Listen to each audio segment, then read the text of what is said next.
Halo semua, kami dari 10 IPS 3. Kali ini kita akan berbincang-bincang mengenai mengisi kekosongan. Jadi aku mau tanya ke kalian semua, apa yang kalian rasakan selama pandemi ini? Atau pengalaman merasa hampa di rumah atau gimana gitu? Bisa sharing?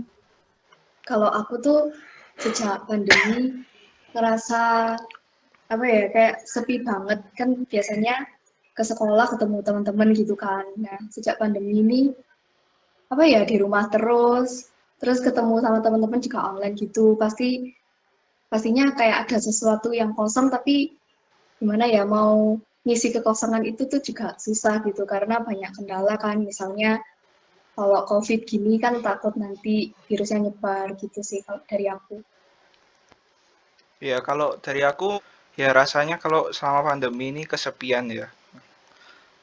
Terus kalau misalnya aku kesepian itu, mungkin aku ngisinya itu sambil mabar, nobar sama teman gitu. Kalau Uh, aku mau tanya nih ke kalian, bagian yang kosong itu apa sih, yang maksudnya kayak gimana ya? Apa sih yang kayak kehilangan banget gitu di ini? Kayak aku kan misalnya yang aku ngerasa kehilangan banget itu apa ya? Temen aku sih. Jadi sejak pandemi ini gimana ya, kita kayak jadi lebih jauh gitu loh, dan aku nggak tahu kenapa gitu. Dianya yang jauhin gitu, padahal aku juga nggak ngapa-ngapain gitu kan. Jadi ya itu sih yang buat aku sedih dan juga merasa kayak kosong aja gitu. Kalau kalian gimana nih? Yang kurang itu kayaknya interaksi secara nyata itu ya. Kalau sekarang kan mungkin aku sambil main game gitu. Kalau biasanya kan mungkin hujan-hujanan, terus keliling komplek rumah gitu ya. Teman-teman juga pasti mulai banyak yang menjauh kan, entah itu punya teman baru atau kayak gimana. Jadi itu kosong banget gitu, HP sampai gak ada notif chat atau apa. Jadi bener-bener pas pandemi itu kayak orang no lab banget gitu loh. Jadi pelampiasannya entah itu nonton atau apa. Jadi jam tidurnya juga rusak sih gitu. Kalau menurut kalian itu keluarga itu ada impactnya nggak di dalam kekosongan ini? Eh, Kalau aku sendiri sih keluarga support ya sama aku. Jadi kayak online gini, meskipun tidak secara bertemu tidak langsung gitu, kayak misalnya alat tulis apapun itu tetap disupport sih. Jadi kalau masalah sekolah tetap aman lah kalau buat aku sendiri. Aku juga setuju sih sama Silo.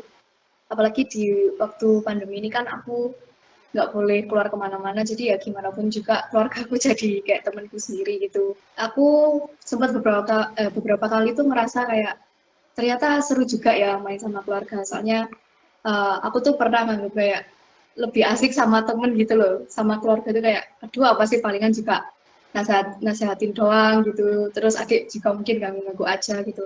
Tapi ternyata ketika aku mau deket sama mereka, terus mau lebih ngerti lagi, itu jadi enak kok, bahkan jadi kayak nggak kalah asik sama temen sendiri gitu sih.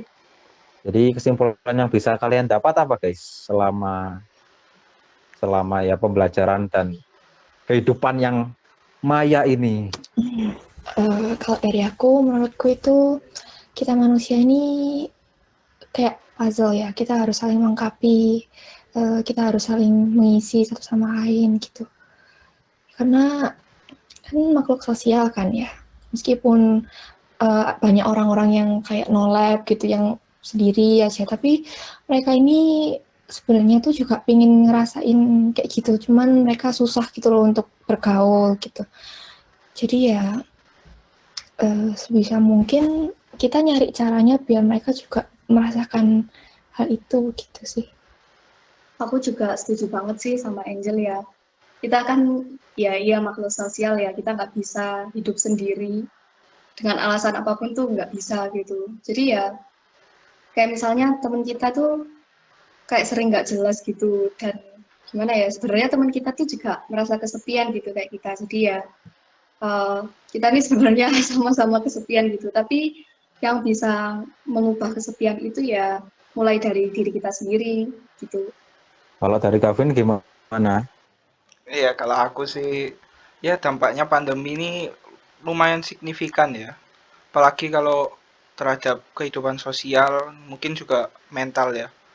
Soalnya kalau mental itu mungkin ada yang orang yang kurang berinteraksi jadi kayak sakit jiwa mungkin atau stres, depresi. Ya, begitulah kira-kira. Kalian pernah nggak Ya, ngerasain yang Gavin bilang gitu? Kayak stres banget. pernah. Jadi awal-awal pandemi itu, ya Bentar, pas, bentar. ya gitu. Gimana? Jelaskan. Kayak sampai saking stres dan saking gimana gitu sampai kalian pernah entah itu konsul ke psikolog atau sampai ke psikiater mungkin. Pernah atau enggak gitu? Aku sendiri sih hampir ya, bisa dibilang hampir. Jadi awal-awal pandemi itu kayak stres banget, nggak bisa adaptasi. Ya, tapi lama-lama ya berjalan sendiri gitu, ya udah lupa sendiri gitu. Iya, aku juga mirip-mirip sama Silo sih, juga pernah ngerasa gitu kan. Kalau aku awal pandemi itu kayak gimana ya? Anxious itu apa sih? Tuh. Kayak kayak panik gitu loh, suka panik gitu kan. Kayak misal pernah itu lumayan sering sih, jadi kan keluar rumah gitu kan, terus jalanan itu rame, terus suara klakson gitu kan, kendaraan banter. Nah, itu aku ngerasa kayak gelisah banget gitu loh, kayak aduh kayak gitu kan. Itu sempat beberapa kali sih. Terus akhirnya pernah gitu aku ngabisin waktu di kamar mungkin sejaman gitu lah, kayak diem aja ngapain gitu, aku nggak tahu, kayak nenangin diri gitu kan habis keluar itu. Terus aku juga pernah sempat nyoba kayak apa ya, yang tes kayak gimana ya, kesehatan mental gitu kan, kayak ngisi-ngisi form gitu juga pernah sih. Tapi lama-lama aku juga ngerasa kayak kalau kalau tetap percaya kamu punya apa tuh kegelisahan terus-menerus, ya bakal kayak gimana ya, nganggap diri kita tuh oh aku punya apa ya, misalnya kayak anxiety disorder gitu kan. Kalau percaya itu ya bakal nganggap kita tuh ya itu gitu. Tapi aku berusaha kayak aduh pasti bisa lah dilawan, pasti bisa. Dan puji Tuhan juga lama-lama mulai normal lagi sih gitu. Kalau aku sendiri sih dari pengalamanku selama pandemi ya. Mungkin awal-awal itu aku ngerasain itu ada anxiety mungkin ya, gelisah sama kayak Nelly. Terus habis itu lebih sering ngurung diri di kamar mungkin ya. Kayak kurang berinteraksi gitu. Ini aku ada pertanyaan terakhir nih buat kalian. Eh, Pesan kalian buat teman-teman di luar sana yang mungkin masih belum bisa mengisi kekosongannya mereka gimana?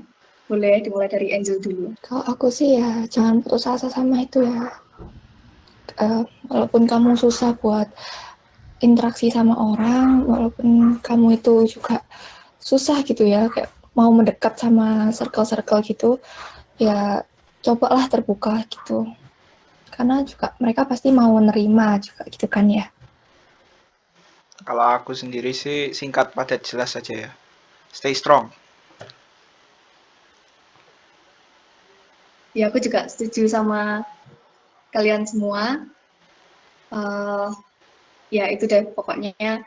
Mungkin bisa jadi diri kita aja yang terlalu tertutup gitu ya. Jadi cobalah keluar dari zona nyaman gitu. Kalaupun nggak berhasil ya, gimana ya, at least sudah nyoba gitu. Gitu sih. Ya, jadi selain kamu minta tolong sama orang lain, kamu juga harus bisa terbuka gitu. Aku mau nambah ini. Mungkin kalau keluar dari zona nyaman jangan ya. Mungkin lebih ke arah memperluas zona nyaman agar kita itu masih bisa tetap nyaman gitu. Ya, berarti selain bikin orang lain nyaman, kita juga nggak lupa buat bikin diri kita juga nyaman gitu kan ya. Biar sama-sama enak. Yoi. Ya udah guys, kayaknya sampai sini dulu aja karena memang udah banyak yang kita bahas ya. Semoga dapat bermanfaat bagi kita semua. Terima kasih.